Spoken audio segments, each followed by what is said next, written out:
इनको माताओं बहनों की चीखों की, बेटियों की चीखों की परवाह नहीं है। इनको 5 राज्यों के चुनाव की चिंता है। मेरी 2 किडनी है, मैं डोनेट कर रहा हूँ, इसको आप बेच दीजिए, इसका जो पैसा मिलता है आप लगा दीजिए, लेकिन मेरे 300 भारतीयों को वापस ले आइए। बेटा तो नौकर, अडानी तो बाप है, अब आपसे इजाजत तो लीजिए, बाप से इजाजत ले लीजिए कि ये तो 56 इंच का सीना, यही तो होता है। एक विधायक का लड़का किसानों के ऊपर गाड़ी चला देता है, यहाँ मोदी जी के 56 सीने की ताकत दिखती है। ये हमारे भारत को जाके जलील करते हैं और ऐसे लोग कहते हैं कि हम देशभक्त हैं।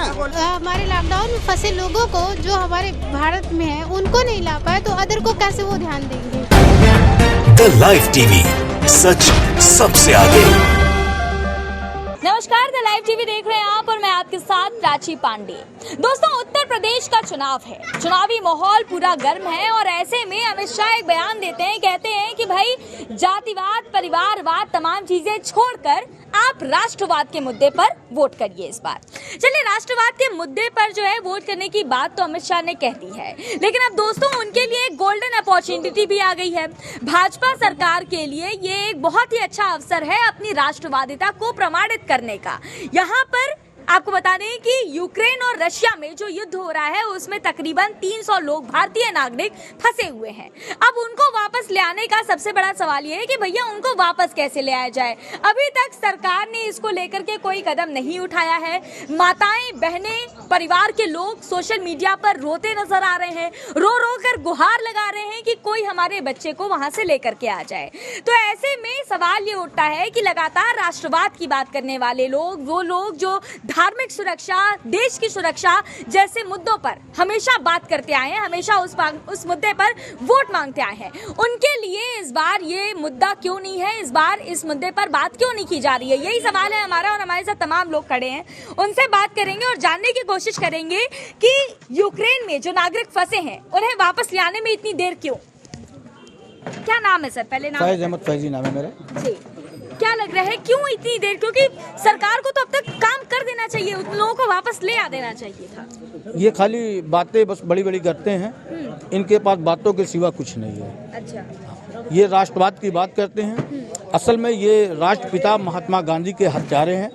इनके मन में, दिल में और दिमाग में कभी राष्ट्रवाद नहीं था, सिर्फ जातवाद, धर्मवाद का कीड़ा गुनगुनाता था। इसीलिए ये कभी राष्ट्रवादी नहीं हो सकते और इनको यथाशीघ्र कार्रवाई करनी चाहिए। जो वहाँ यूक्रेन और रूस का जंग हो रहा है, यूक्रेन में 300 बच्चे फंसे हुए हैं, उनकी माएँ, उनके बाप, उनकी बहनें बिलख रही हैं, उनकी चीखों को सुनते हुए यथाशीघ्र उनको भारत में लाने का प्रबंध करना चाहिए। लेकिन किया नहीं जा रहा है, क्यों? अब ये धर्म विशेष का मामला हो सकता है। नहीं, ये अभी इलेक्शन में बिजी हैं ये लोग। अच्छा। यूपी इलेक्शन में बिजी हैं, इलेक्शन हो जाएगा उसके बाद ये लोग फिर उस पर कार्रवाई करेंगे। कार्रवाई क्या करेंगे? अगर वो गलती से वापस भी आ गए बेचारे बच्चे तो अक्षय कुमार उस पर फिल्म बना देंगे कि मैं गया 300 लोगों को अकेले मार करके ले आया, यही होगा। अभी इलेक्शन में बिजी हैं, इलेक्शन के अलावा कोई काम है नहीं, राष्ट्रवाद भूल चुके हैं ये लोग। भारतीय जनता पार्टी हमेशा से देश विरोधी रही है। देश विरोधी रह रहे भैया, वो तो राष्ट्रवाद की बात करता है। हमेशा से देश विरोधी रही है। जैसे अभी फैज साहब ने कहा कि राष्ट्रपिता महात्मा गांधी के हत्यारे नाथूराम गोडसे के ये लोग वंशज हैं और ये हमेशा देश विरोधी काम करते हैं। 5 राज्यों के चुनाव में गृह मंत्री भी जी है, प्रधानमंत्री भी जी है, उसको अपने देश के 300 लोगों की याद नहीं आ रही है कि फंसे हुए हैं 300 लोग, उनको जल्द से जल्द अतःशीघ्र कार्रवाई करके अपने देश में पुनः लाया जाए, इसकी चिंता नहीं है। इनको माताओं बहनों की चीखों की, बेटियों की चीखों की परवाह नहीं है। इनको 5 राज्यों के चुनाव की चिंता है। ये भारतीय जनता पार्टी देश विरोधी पार्टी है और ये सिर्फ हिंदू, मुस्लिम और धार्मिक और जातीय भेदभाव पैदा करके और सिर्फ सत्ता में काबिज रहना चाहती है। इसको देश की भोली भाली जनता से कोई वास्ता सरोकार नहीं है।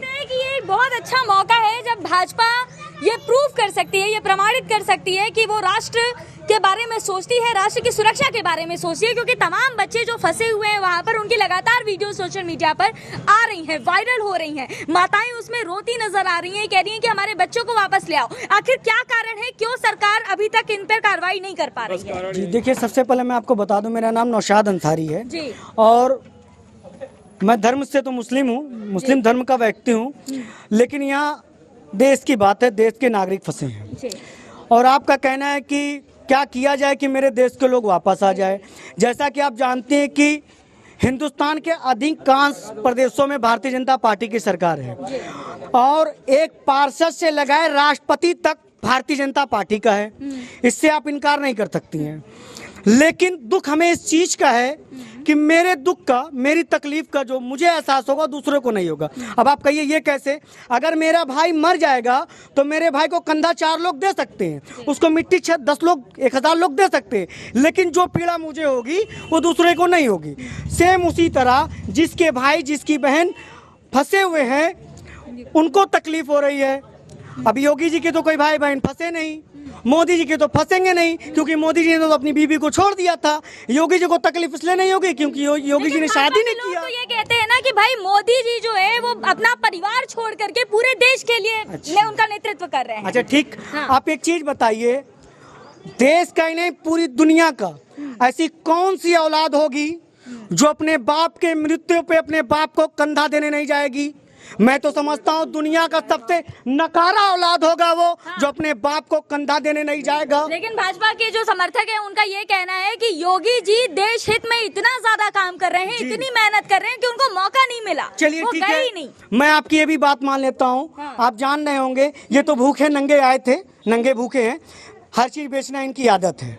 अगर यूक्रेन से हमारे 300 भारतीयों को लाने के लिए इनके पास बजट नहीं है तो मेरा 600 स्क्वायर फीट का एक छोटा सा मकान है, जो मेरी हैसियत में उस मकान को बेच करके उस मकान का पैसा मैं भारतीय जनता पार्टी को देता हूं क्योंकि सरकार इनकी है, लेकिन मेरे 300 भारतीयों को बचा के ले आओ।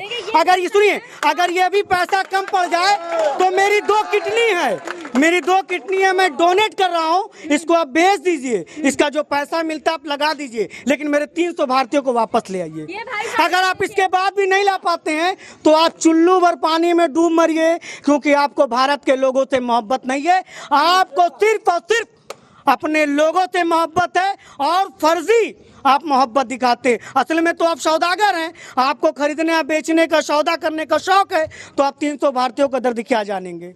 मैं अपनी किडनी डोनेट करने के लिए तैयार हूँ, मैं उन 300 भारतीयों के लिए डोनेट कर दूंगा, लेकिन उन 300 भारतीयों को वापस ले आइए। भाई साहब कह रहे हैं चलिए किडनी डोनेट करने की तो बात ठीक है, लेकिन सवाल सबसे बड़ा ये है कि जिस तरीके से ये कहा जा रहा है कि भाई जो प्लेन है उनके दाम बढ़ा दिए गए हैं, आने के दाम जो है वो काफी ज्यादा है, लोग अफोर्ड नहीं कर पा रहे, उसको लेकर के क्या कहिएगा? क्या लगता है आपको कि क्या जो है ये सरकार की जिम्मेदारी नहीं बनती है कि उन्हें प्लेन भेज करके वापस भारत बुलाया जाए? अच्छा एक चीज बताइए, सरकार भेज कैसे देती? जब सरकार की होती तब तो भेज देते, सरकार की है नहीं, वो तो सरकार के बाप अडानी की है। जब बाप आदेश करेगा तो बेटा भेजेगा, बेटा तो नौकर, अडानी तो बाप है। अब बाप से इजाजत तो लीजिए, बाप से इजाजत ले लीजिए, बाप कभी इजाजत देगा नहीं, क्योंकि बाप तो हिंदुस्तान का सबसे बड़ा बिजनेसमैन है, उसको तो वहाँ फायदा और नुकसान देखना है। 300 भारतीय मरेंगे तो बॉडी को लाने के लिए खर्च उसके माँ बाप करेंगे, तो बिजनेसमैन को पैसा मिलेगा, ऐसे तो लाएगा तो कोई पैसा देगा नहीं, तो बिजनेसमैन देगा। उसी पे आगे का इलेक्शन होगा बॉडी पे, जैसे पुलवामा पे इलेक्शन हुआ था 19 का, पुलवामा अटैक करवाया, उस पे इलेक्शन हुआ, जीत गए, अब इस पे इलेक्शन होगा। बच्चे मरेंगे, खुदा न खास्ता अगर बच्चे मरे तो उस पे इलेक्शन होगा। क्या इसको भी चुनावी मुद्दे के रूप में देखा जाएगा? बिल्कुल देखा जाएगा, बिल्कुल। बीजेपी हर चीज को भुनाना जानती है, कभी पुलवामा हमला, कभी जिनकी खुद की औलादें नहीं, औलाद का दर्द क्या जाने। हर चीज को ये भुनाना जानती है। किस तरह से इसको पॉलिटिक्स में बदला जाता है ये सारा जानती है। और भाजपा पे जिसने विश्वास किया, देशद्रोहियों पे जिसने विश्वास किया, वो अपने देश से विश्वासघात करता है, क्योंकि ये हमारे राष्ट्रपिता महात्मा गांधी के हत्यारे हैं। हम उनको हमेशा उसी नज़र से देखेंगे। ये कभी देश हित इन्होंने अंग्रेजों के साथ वफादारी की और देश के साथ गद्दारी की। वो तो कहते हैं ना गोष्ठे राष्ट्रवादी हैं, इसलिए हम उनको सपोर्ट वही मैं बता रहा हूँ। आने वाली नस्लें सबसे पहला आतंकवादी, भारत देश का सबसे बड़ा आतंकवादी। देश प्रेमी कैसे हो सकता है? आपने कहा कि भारतीय जनता पार्टी के लोग कहते हैं गोडसे देशभक्त हैं। जी बिल्कुल। सिर्फ आप मुझे एक चीज बताइए, महात्मा गांधी को आप मानती हैं नहीं मानती हैं? भाई राष्ट्रपिता है, मैं क्यों? राष्ट्रपिता आप मानती है ना? राष्ट्रपिता के हत्यारे को आप क्या कहेंगी? आतंकवादी। आतंकवादी कहेंगी कि नहीं कहेंगी? अगर मीडिया वाले आप अगर उसको आतंकवादी नहीं कहती हैं, आपको डर लगता है कि भारतीय जनता पार्टी की सरकार है, आप अगर उसको आतंकवादी कहेंगे तो आपका चैनल बंद हो जाएगा। मैं आपके दर्द को समझ सकता हूँ, मैं आपके दर्द को महसूस कर रहा हूँ कि आप अगर भारतीय जनता पार्टी के खिलाफ जाएंगे तो आपका चैनल बंद हो जाएगा, ठीक। लेकिन मैं हिम्मत करता हूँ, मैं बोलता हूँ, मैं अपने देश के राष्ट्रपिता से मोहब्बत करता हूँ। महात्मा गांधी मेरे पूर्वजों के भी पिता रहे, मैं उनको पिता का सम्मान करता हूँ, पिता का दर्जा देता हूँ।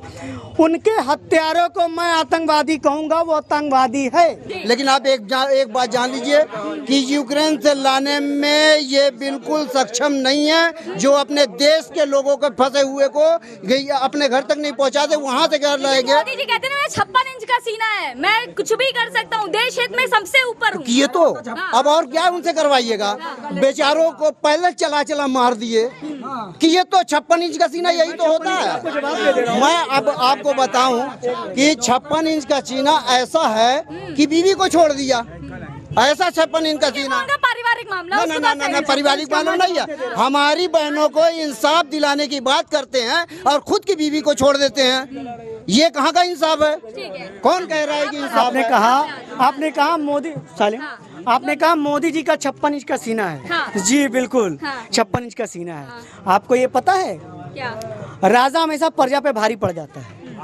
आप देखिए मोदी जी 56 इंच का आपको परिचय कहाँ देते हैं? सबसे पहले CNRC का मामला आ जाता है, वहाँ नौजवानों के ऊपर लाठियाँ बरसाई जाती है। ये मोदी जी के 56 इंच सीने की ताकत है। किसान अपने हक के लिए लड़ाई करता है, उसके ऊपर लाठियाँ चलाई जाती है। और भारतीय जनता पार्टी का नेता का लड़का, एक विधायक का लड़का किसानों के ऊपर गाड़ी चला देता है। यहाँ मोदी जी के 56 इंच सीने की ताकत दिखती है। हमारी महिलाएं शाहीन बाग में शांतिपूर्वक बैठी होती हैं, उनके ऊपर लाठियां चलाई जाती है, आंसू गैस छोड़े जाते हैं। यहाँ मोदी जी के 56 इंच की ताकत दिखती है। मोदी जी आप तो बहुत 56 इंच की ताकत रखते हैं। जरा यूक्रेन से जो 300 भारतीयों को ले आइए, तब तो लगेगा कि हाँ आपकी 56 इंच की छाती में ताकत है। अभी हमारे बीच से कोई भी मेरा भाई, चाहे वो हिंदू हो या मुसलमान हो, अगर पाकिस्तान जाता है तो उसके ऊपर एक इल्जाम लगा दिया जाता है पाकिस्तान गया, और बिना बुलाए बिरयानी खाए और जाके मुशर्रफ के पैर छूते हैं। ये हमारे भारत को जाके जलील करते हैं। और ऐसे लोग कहते हैं कि हम देशभक्त हैं। लाल आंख दिखाएंगे लेकिन नहीं दिखाएंगे, झूला झूलेंगे साथ में। अमित शाह ने कहा है कि अब हमारे राज्य में पाकिस्तान के लिए गोले बनाए जाते हैं। जी ठीक है, पाकिस्तान को मारने के लिए गोले बनाए जाते हैं। तो हम ही तो बनाते हैं। पाकिस्तान को बनाने के लिए हम बनाते हैं, कमरुद्दीन अहमद बनाते हैं, नौशाद अहमद बनाते हैं। पाकिस्तान ये हम बनाते हैं। पाकिस्तान के ऊपर किसी भी मोदी के किसी भी कार्यकर्ता को आप पकड़ लीजिए तो सिर्फ यहाँ हिंदू मुसलमान कराने के लिए बम बनाते हैं। बाकी पाकिस्तान को मारने, पाकिस्तान के लिए हम कुर्बान होने को तैयार हैं। हिंदुस्तान के लिए हम कुर्बान देंगे हिंदुस्तान के लिए। पाकिस्तान अगर इधर आँख उठा के देखता है तो हम चीरने के लिए तैयार हैं। ये नहीं चीर सकते। ये नहीं, अशफाकुल्लाह खां सब हम ही तो थे। सुनिए, कौन था? भारत को सबसे बड़ा वैज्ञानिक अगर किसी ने दिया APJ अब्दुल कलाम के रूप में, तो हम मुसलमानों ने दिया है। परमाणु बम की ताकत हम मुसलमानों ने दिया है। अमित शाह जी कहते हैं हम गोला बना रहे हैं। आपकी गोला बनाने की हैसियत है। आप कभी भांग का गोला बनाएंगे, कभी कबाब का गोला बनाएंगे, कभी फूल का गोला बनाएंगे। लेकिन विदेशियों पे, जो अन्य दुश्मनों पे हमको वार करना है, वो परमाणु बम तो हम मुसलमान बनाते हैं। हमारा APJ अब्दुल कलाम बनाता है, मिसाइल मैन हमारा APJ अब्दुल कलाम हम बनाते हैं। आप क्या बनाएंगे? आपकी गोला बनाने की हैसियत, आप गोला बनाते रहिए। कुछ महिलाएं भी हमारे साथ हैं, उनसे भी बात करेंगे। क्या लगता है आपको कि भाजपा सरकार जो लगातार ये कहती है कि राष्ट्रवाद के मुद्दे पर वोट करिए, राष्ट्रवाद के मुद्दे पर वोट करिए, और आज जो बच्चे फंसे हुए हैं यूक्रेन में, उसको लेकर के क्या महसूस करते हैं आप? देखिए, अभी ये चुनावी माहौल चल रहा है और जब से उनकी सरकार बनी है तब से उन्होंने किसी मुद्दे पर विशेष ध्यान नहीं दिया जी। और जब वो हमारे लॉकडाउन में फंसे लोगों को, जो हमारे भारत में है, उनको नहीं ला पाए तो अदर को कैसे वो ध्यान देंगे? ठीक। और जिसका खुद का परिवार का, जिसके सीने में दर्द ना हो, वो दूसरे के परिवार को क्या समझेगा? ये थी हमारे साथ जनता जिनसे हमने बात करने की कोशिश की है, समझने की कोशिश की है कि आखिर राष्ट्रवाद के मुद्दे पर हर बार चर्चा क्या ऐसे ही चलती रहेगी? क्या इसी तरीके से राष्ट्रवाद के मुद्दे को भुनाते रहा जाएगा, या फिर वाकई में जो असल में देश की सुरक्षा के मामले हैं उन पर कार्रवाई भी होगी? देखना ये होगा कि आखिर वो 300 लोग वापस कब आते हैं, कैसे आते हैं, ये तो वक्त ही बताएगा। लेकिन फिलहाल ये मुद्दा सबसे ज्यादा चर्चित होना चाहिए, इस मुद्दे पर बात होनी चाहिए, इस मुद्दे पर तमाम चुनावी मुद्दों को साइड रख करके सबसे पहले इस पर चर्चा होनी जरूरी है। ऐसी और भी रिपोर्ट्स देखने के लिए हमारे चैनल को सब्सक्राइब करिए, देखते रहिए द लाइव टीवी।